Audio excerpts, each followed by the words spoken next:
Hello friends, welcome back to our channel. ನಮಸ್ಕಾರ ಸ್ನೇಹಿತರೆ. ನಿಮ್ಮ ಜೀವನದಲ್ಲಿ ಈ ಪ್ರಶ್ನೆ ಯಾವತ್ತಾದರೂ ಬಂದಿದೆಯಾ? ನನಗೆ ಯಾಕೆ ಭಯ ಬರುತ್ತಿದೆ? ನಾನು ಇಷ್ಟು ಪ್ರಯತ್ನ ಮಾಡಿದರೂ ಯಾಕೆ ಧೈರ್ಯ ಬರುತ್ತಿಲ್ಲ? ಎಲ್ಲರೂ ಮುಂದೆ ಹೋಗ್ತಿದ್ದಾರೆ, ನಾನು ಮಾತ್ರ ಏಕೆ ನಿಂತು ಬಿಟ್ಟಿದ್ದೇನೆ ಅನ್ನೋ ಭಯ ಯಾವತ್ತಾದರೂ ಬಂದಿದೆಯಾ?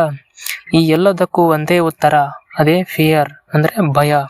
ಇವತ್ತಿನ ಈ ವಿಡಿಯೋದಲ್ಲಿ ನಾವು ತಿಳಿದುಕೊಳ್ಳೋದು ಭಯ ಯಾಕೆ ಬರುತ್ತದೆ, ಅದರ ಹಿಂದೆ ಇರುವ ಸೈಕಾಲಜಿ ಏನು, ಭಯ ನಮ್ಮ ಜೀವನವನ್ನು ಹೇಗೆ ನಾಶ ಮಾಡುತ್ತದೆ ಮತ್ತು ಮುಖ್ಯವಾಗಿ ಭಯವನ್ನು ಹೇಗೆ ಗೆಲ್ಲಬೇಕು ಎಂಬುದನ್ನು ಇವತ್ತಿನ ವಿಡಿಯೋದಲ್ಲಿ ಈ ವಿಡಿಯೋವನ್ನು ಕೊನೆಯವರೆಗೂ ನೋಡಿ. ನಿಮ್ಮ ಮೈಂಡ್ಸೆಟ್ ಖಂಡಿತ ಚೇಂಜ್ ಆಗುತ್ತೆ. ಪಾರ್ಟ್ ನಂಬರ್ 1, ಫಿಯರ್ ಅಂದರೆ ಏನು, ಭಯ ಅಂದರೆ ಏನು ಎಂಬುದನ್ನು ಸಿಂಪಲ್ ಆಗಿ ನೋಡ್ಬಿಡೋಣ. ಭಯ ಅಂದರೆ ದುರ್ಬಲತೆ ಅಲ್ಲ. ಭಯ ಅಂದರೆ ಮಾನವನಲ್ಲಿರುವ ಒಂದು ಸರ್ವೈವಲ್ ಸಿಸ್ಟಮ್. ನಮ್ಮ ಮೆದುಳಿನಲ್ಲಿರುವ ಒಂದು ಭಾಗ ಇದೆ, ಅದು ಅಮೈಗ್ಡಾಲಾ. ಅದು ಯಾವ ಕೆಲಸ ಮಾಡುತ್ತೆ ಗೊತ್ತಾ? ಅಪಾಯ ಅನ್ನಿಸಿದ ತಕ್ಷಣ ಅಲಾರಾಮ್ ಅನ್ನು ಹಾಕುತ್ತದೆ. ಹೇಗೆಂದರೆ ಹಳೆಯ ಕಾಲದಲ್ಲಿ ಕಾಡು ಮೃಗ, ಬೆಂಕಿ, ಶತ್ರು ಇಂತಹ ಅನಾಹುತಗಳಿಂದ ಬದುಕಿಸೋಕೆ ಭಯ ಆಗ್ತಾ ಇತ್ತು. ಇವುಗಳಿಂದ ಬದುಕಿಸೋಕೆ ನಮಗೆ ಭಯ ಆಗ್ತಾ ಇತ್ತು. ಆದರೆ ಇವತ್ತಿನ ಕಾಲದಲ್ಲಿ ನಿಜವಾದ ಭಯವೆಂದರೆ ಎಕ್ಸಾಮ್ನಲ್ಲಿ, ಇಂಟರ್ವ್ಯೂನಲ್ಲಿ, ಸ್ಟೇಜ್ನಲ್ಲಿ ಮತ್ತು ರಿಲೇಷನ್ಶಿಪ್ನಲ್ಲಿ, ಫ್ಯೂಚರ್ ಹೇಗಾಗುತ್ತೋ ಅಂತ ಹೀಗೆ ಭಯ ಸ್ಟಾರ್ಟ್ ಆಗಿಬಿಡುತ್ತದೆ. ಇವೆಲ್ಲವೂ ನಿಜವಾದ ಅಪಾಯ ಅಲ್ಲ, ಆದರೆ ಮೆದುಳು ಅದನ್ನು ಅಪಾಯ ಅಂತ ಕನ್ಫ್ಯೂಸ್ ಆಗುತ್ತದೆ. ಇದನ್ನೇ ಸೈಕಾಲಜಿಯಲ್ಲಿ ಹೇಳೋದು ಫಾಲ್ಸ್ ಡೇಂಜರ್ ಪರ್ಸೆಪ್ಷನ್ಸ್ ಅಂತ ಹೇಳ್ತಾರೆ. ಇದು ಸೈಕಾಲಜಿಯಲ್ಲಿ ಫಾಲ್ಸ್ ಡೇಂಜರ್ ಪರ್ಸೆಪ್ಷನ್ ಅಂತ ಕರೀತಾರೆ. ಪಾರ್ಟ್ ನಂಬರ್ 2, ಭಯ ಬರೋದಕ್ಕೆ ಮುಖ್ಯ ಕಾರಣಗಳು. ಮೊದಲನೆಯದು ಫೇಲ್ಯೂರ್ ಫಿಯರ್ ಅಂದರೆ ಸೋಲು, ಅದರ ಭಯ, ಸೋಲಿನ ಭಯ. ನಾನು ಸೋತರೆ ಏನು, ಜನ ಏನು ಹೇಳ್ತಾರೆ ಅನ್ನೋ ಭಯ. ಸಮಾಜ ನಮಗೆ ಒಂದು ಮಾತು ಹೇಳಿದೆ, ಸೋಲು ಅಂದರೆ ಅವಮಾನ ಅಂತ. ಆದರೆ ನಿಜ ಏನು ಗೊತ್ತಾ? ಸೋಲು ಇಲ್ಲದೆ ಯಶಸ್ಸು ಇಲ್ಲ, ಸೋಲು ಯಶಸ್ಸಿನ ಮೊದಲು ಮೆಟ್ಟಿಲು ಅಂತ ಹೇಳ್ತಾರೆ. ಎರಡನೇದು ಪಾಸ್ಟ್ ಎಕ್ಸ್ಪೀರಿಯನ್ಸ್, ಹಿಂದಿನ ಅನುಭವ.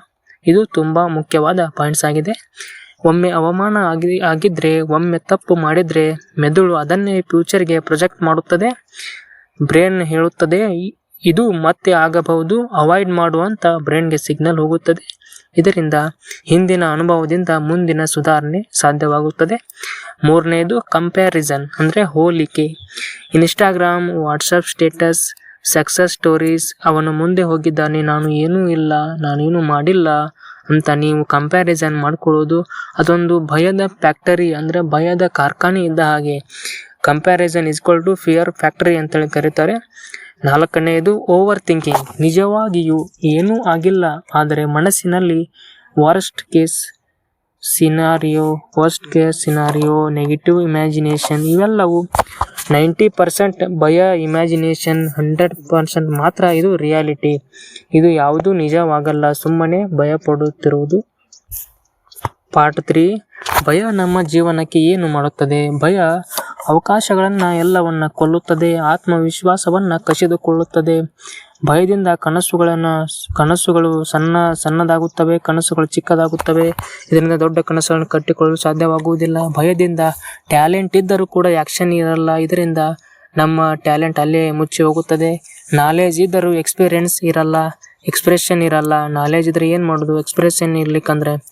ಡಿಸೈರ್ ಇದ್ದರೂ ಡಿಸಿಷನ್ ಇರಲ್ಲ. ಕೆಪಾಸಿಟಿ ಇದ್ದರೂ ಅದನ್ನು ನಿರ್ವಹಿಸುವಂಥ ನಮ್ಮಂಥ ಕೌಶಲ್ಯ ಇರಲಿದ್ದರೆ, ನಮಗೆ ಭಯ ಬರ್ತಾ ಇದ್ರೆ ಇದು ಯಾವುದು ಸಾಧ್ಯವಿಲ್ಲ. ಒಂದು ಪವರ್ಫುಲ್ ಲೈನ್ ಇದೆ, fear does not stop death, it stops life ಅಂತೇಳಿ. ಅಂದರೆ fear does not stop death, it stops life. Fear ಅನ್ನೋದು ಸಾವನ್ನು ತಡೆಯೋಕ್ಕಾಗೋದಿಲ್ಲ, ಆದರೆ ಲೈಫನ್ನು ತಡಿಬಹುದು ಅಂತ ಹೇಳ್ತೈತೆ. ಇನ್ನು ಪಾರ್ಟ್ ನಂಬರ್ 4, ಭಯವನ್ನು ಹೇಗೆ ಗೆಲ್ಲಬೇಕು. ಈಗ ಅತ್ಯಂತ ಮುಖ್ಯ ಭಾಗ ಅಂದರೆ ಭಯವನ್ನು ಗೆಲ್ಲಲು ಇರುವ ಮುಖ್ಯ ಸ್ಟೆಪ್ಸ್ಗಳನ್ನು ಹೋಗ್ತಾ ಹೋಗ್ತೀನಿ. ಮೊದಲನೇ ಸ್ಟೆಪ್ಸ್, ಭಯವನ್ನು ನೀವು ಒಪ್ಪಿಕೊಳ್ಳಬೇಕು. ನನಗೆ ಭಯ ಇದೆ ಅಂತ ಅಕ್ಸೆಪ್ಟ್ ಮಾಡು. ನನಗೆ ಭಯ ಇರಬಾರದು, ಭಯ ಇದೆ ಆದರೆ ನಾನು ಮಾಡ್ತೀನಿ ಅಂತೇಳಿ ನೀನು ಎಕ್ಸೆಪ್ಟ್ ಮಾಡಬೇಕು. ಇದರಿಂದ ಕರೇಜ್ ಅಂದರೆ ಫಿಯರ್ ಇಲ್ಲದಿರುವುದು ಅಲ್ಲ, ಫಿಯರ್ ಇದ್ದರೂ ಆ್ಯಕ್ಷನ್ ತೆಗೆದುಕೊಳ್ಳುವುದೇ ನಿಜವಾದ ಧೈರ್ಯ, ಕರೇಜ್ ಆಗಿದೆ. Step number 2, ಫಿಯರ್ಗೆ ಹೆಸರಿಡು. ನಿನಗೆ ಬರುವಂಥ ಭಯಕ್ಕೆ ಒಂದು ಹೆಸರನ್ನು ಇಡು. ನಿನಗೆ ಯಾವ ಭಯ ಇದೆ ಫೇಲ್ಯೂರ್ ಅಥವಾ ಪೀಪಲ್ ಜಡ್ಜ್ಮೆಂಟ್, ಮನಿ ಭಯ ಅಥವಾ ಫ್ಯೂಚರ್ನ ಭಯ. ಯಾವ ಭಯವಿದೆ ಅದಕ್ಕೆ ಒಂದು ಹೆಸರನ್ನು ಕೊಡು. ಸ್ಪಷ್ಟತೆ ಬಂದರೆ ಭಯ ಅರ್ಧ ಕಡಿಮೆಯಾಗುತ್ತದೆ, ಇದರಿಂದ ಧೈರ್ಯ ಜಾಸ್ತಿ ಆಗುತ್ತದೆ. Step number 3, small action rule. ಭಯ ದೊಡ್ಡದಾಗಿರುತ್ತೆ, ಆ್ಯಕ್ಷನ್ ಸಣ್ಣದಾಗಿರಲಿ. Stage fear. ಒಬ್ಬ ಫ್ರೆಂಡ್ ಮುಂದೆ ಮಾತನಾಡುವಾಗ ಸ್ಟೇಜ್ ಫಿಯರ್ ಬರುತ್ತೆ. ಎಕ್ಸಾಮ್ ಫಿಯರ್, 10 ಕ್ವಶನ್ ಸಾಲ್ವ್ ಮಾಡುವಾಗ ಬರುತ್ತದೆ. ಲೈಫ್ ಫಿಯರ್, ಟುಡೇ ಒಂದು ಸ್ಟೆಪ್, ಅಂದರೆ ಈಗ ಮುಂದೆ ಹೇಗೆ ಹೋಗುವುದು ಅನ್ನೋದು ಒಂದು ಲೈಫ್ ಫಿಯರ್, ಜೀವನದ ಭಯ ಸ್ಟಾರ್ಟ್ ಆಗುತ್ತೆ. ಆಮೇಲೆ action is equal to fear killer, ಅಂದರೆ ನೀವು ಭಯವನ್ನು ಕೊಲ್ಲಬೇಕಾದರೆ, ಭಯವನ್ನು ಸಾಯಿಸಬೇಕಾದರೆ ಮೊದಲು ನೀವು ಆ್ಯಕ್ಷನ್ ತುಂಬ ಮುಖ್ಯವಾಗುತ್ತದೆ. Action is equal to fear killer ಅಂತೇಳಿ ಹೇಳ್ತಾರೆ. Step number 4, body control. ಭಯ ಬಂದಾಗ ಹಾರ್ಟ್ ಬೀಟ್ ಫಾಸ್ಟ್ ಆಗುತ್ತದೆ, ನಿಮ್ಮ ಹೃದಯ ಹೆಚ್ಚು ಬಾರಿ ಹೊಡೆದುಕೊಳ್ಳಲು ಸ್ಟಾರ್ಟ್ ಆಗುತ್ತದೆ. ಸ್ವೀಟಿಂಗ್ ಇದು ಸ್ಟಾರ್ಟ್ ಆಗುತ್ತದೆ. ನರ್ವಸ್ನೆಸ್ ಉಂಟಾಗುತ್ತದೆ. ನರ್ವಸ್ನೆಸ್ ಅಂದರೆ ಒಂಥರ ಬೇಜಾರಾಗುವುದು ನಿಮಗೆ ಆಗುತ್ತದೆ.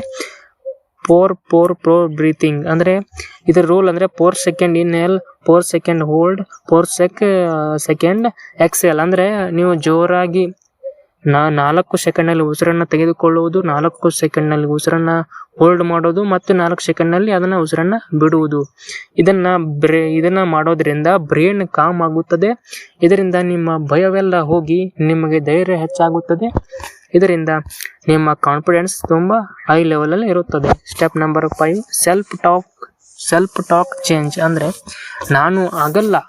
ನನಗೆ ಆಗಲ್ಲ ಅಂತೇಳಿ ನೀವು ಅಂದ್ಕೊಳ್ಳೋದ್ರಿಂದ ಅದನ್ನು ನಾನು ಕಲಿತಿದ್ದೇನೆ, ನಾನು ಇಂಪ್ರೂವ್ ಆಗ್ತಿದ್ದೇನೆ ಅಂತೇಳಿ ನೀವು ಹೇಳ್ಕೊಳ್ಳಬೇಕು. Words change is equal to brain change. Words change ಆದರೆ ನಿಮ್ಮ ಬ್ರೈನ್ ಆಟೋಮೆಟಿಕ್ ಚೇಂಜ್ ಆಗುತ್ತದೆ. Step number 6, worst case thinking. ಅಂದರೆ ನಿನ್ನ ಭಯ ನೀನು ಕೇಳು, ವರ್ಸ್ಟ್ ಕೇಸ್ ಏನು. ಹೆಚ್ಚಾಗಿ ಇದರ ಆನ್ಸರ್ ನೋಡೋದಾದರೆ ಎಂಬಾರೆಸ್ಮೆಂಟ್, ಟೆಂಪ್ರರಿ ಫೇಲ್ಯೂರ್, ಲೈಫ್ ಎಂಡ್ ಆಗಲ್ಲ, ಇಂಥವೇ ಎಲ್ಲ ಭಯ ಬರುತ್ತವೆ. ಅದಕ್ಕೆ ಇವನನ್ನು ಎಂಬಾರೆಸ್ಮೆಂಟ್, ಟೆಂಪ್ರರಿ ಫೇಲ್ಯೂರ್, ಲೈಫ್ ಎಂಡ್ ಆಗಲ್ಲ ಅಂತ ಅನ್ನೋದನ್ನು ತೆಗೆದುಹಾಕಬೇಕು. Part number 5, strong reality. ಅಂದರೆ ಒಂದು ಸತ್ಯ ಫಿಯರ್ ಹೋಗೋದಿಲ್ಲ, ಕರೇಜ್ ಬಿಲ್ಡ್ ಆಗುತ್ತದೆ. ಒಂದು ಸತ್ಯದಿಂದ ಭಯ ಹೋಗೋದಿಲ್ಲ, ಆದರೆ ನಿನ್ನ ಧೈರ್ಯ ಅನ್ನೋದು ಹೆಚ್ಚಾಗುತ್ತದೆ. ಫಿಯರ್ನಿಂದ ಓಡಿದ್ರೆ ಫಿಯರ್ ಸ್ಟ್ರಾಂಗ್ ಆಗುತ್ತೆ, ಫಿಯರ್ ಕಡೆ ಹೆಜ್ಜೆ ಇಟ್ಟರೆ ಫಿಯರ್ ವೀಕ್ ಆಗುತ್ತದೆ. ಅದೇ ನಿಮ್ಮ ಭಯ ಬೆನ್ನಟ್ಟಿದರೆ, ನೀವೇ ಭಯವನ್ನು ಬೆನ್ನಟ್ಟಿದರೆ ಭಯ ಅನ್ನೋದು ಹೋಗಿಬಿಡುತ್ತದೆ. ಇದರಿಂದ ನೀವು ಸ್ಟ್ರಾಂಗ್ ಆಗ್ತೀರಾ. ಭಯದ ಕಡೆ ಹೆಜ್ಜೆ ಇಟ್ಟರೆ ಫಿಯರ್ ವೀಕ್ ಆಗುತ್ತದೆ, ಅಂದರೆ ಅದೇ ಭಯ ಕಡಿಮೆ ಆಗುತ್ತದೆ ಅಂತೇಳಿ ಹೇಳ್ತಾರೆ. ಕನ್ಕ್ಲೂಷನ್ ಅಂದರೆ ನಾವು ಕೊನೆಯದಾಗಿ ನೋಡೋದಾದರೆ ಸ್ನೇಹಿತರೆ, ಭಯ ನಿಮ್ಮ ಶತ್ರು ಅಲ್ಲ, ಅದು ನಿಮ್ಮ ಟೀಚರ್ ಇದ್ದ ಹಾಗೆ. ಭಯ ನಿಮ್ಮ ಶಿಕ್ಷಕ. ಭಯ ಹೇಳುತ್ತೆ ಇಲ್ಲಿ ಗ್ರೌತ್ ಇದೆ, ಫಿಯರ್ ಫಾಲೋ ಮಾಡಿದರೆ ಫೇನ್. ಅದೇನು ಹೇಳ್ತೀನಿ, ಭಯವಿದ್ದರೆ ಮುಂದೆ ನಾವು ನೋವನ್ನು ಅನುಭವಿಸುತ್ತೇವೆ. ಅದಕ್ಕೆ ಫಿಯರ್ ಫೇಸ್ ಮಾಡಿದರೆ ಪವರ್ ಅನ್ನೋದು ಜನರೇಟ್ ಆಗುತ್ತೆ. ಇದರಿಂದ ಇವತ್ತು ಒಂದೇ ಒಂದು ಪ್ರಶ್ನೆ ಕೇಳಿಕೊಳ್ಳಿ, ಭಯ ನನ್ನನ್ನು ಕಂಟ್ರೋಲ್ ಮಾಡ್ತಿದೆಯಾ ಅಥವಾ ನಾನು ಭಯವನ್ನು ಕಂಟ್ರೋಲ್ ಮಾಡ್ತಿದ್ದೇನೆ ಅನ್ನೋ ಪ್ರಶ್ನೆಯನ್ನು ನಿಮಗೆ ನೀವೇ ಕೇಳಿಕೊಳ್ಳಿ ಈ ವಿಡಿಯೋ ನೋಡಿದ ನಂತರ. ಅದೇ ರೀತಿ ಈ ವಿಡಿಯೋ ನಿಮಗೆ ಇಷ್ಟವಾಗಿದ್ದರೆ ಕಮೆಂಟ್ ಮಾಡಿ, ನಿಮಗೆ ಯಾವ ಭಯವಿದೆ ಲೈಕ್ ಮಾಡಿ, ಶೇರ್ ಮಾಡಿ. ಯಾರಿಗಾದರೂ ಇದು ಬೇಕಾಗಿರಬಹುದು, ಅವರಿಗೆ ಇದನ್ನು ಶೇರ್ ಮಾಡಿ.